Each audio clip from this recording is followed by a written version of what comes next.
ધરમપુરના બિલપુડી સડક ફળિયા વળાંક પાસે કાર ચાલક યુવકે સ્ટીયરિંગ પરથી કાબુ ગુમાવતા મહુડાના વૃક્ષ સાથે કાર અથડાતા અકસ્માતની ઘટના બની. ચાલક અને તેના મિત્રનું સારવાર મળે તે પહેલા મોત. ધરમપુર પોલીસ મથકે કાર ચાલક યુવક વિરુદ્ધ ફરિયાદ નોંધાઈ. ધરમપુર તાલુકાના નગરિયામાં રહેતો 20 વર્ષીય આદિત કિશોરભાઈ પટેલ, જેઓ ગત તારીખ 24/6/2025ના પોતાના કબજાની Honda city car number GJ15CG6804 લઈને તેમના મિત્રો સાથે ફરવા માટે ગયા હતા.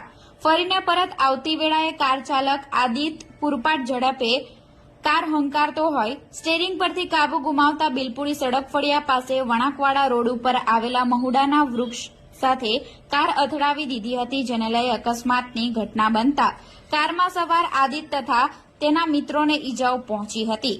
ઘટના બનતા આસપાસના લોકો ઘટના સ્થળે દોડી આવ્યા હતા અને ઘટનાની જાણ 108 એમ્બ્યુલન્સને કરી હતી. કોલ મળતા જ 108 એમ્બ્યુલન્સની ટીમ ઘટના સ્થળે પહોંચી ઈજાગ્રસ્તને સારવાર હેઠળ નજીકની હોસ્પિટલમાં ખસેડવામાં આવ્યા હતા, જેમાં કાર ચલાવનાર આદિત અને તેના મિત્ર દેવાંગ બંનેનું સારવાર મળે તે પહેલા જ મોત થયું હતું, જેને લઈ ધરમપુર પોલીસે કાર ચાલક સામે ફરિયાદ દાખલ કરી છે.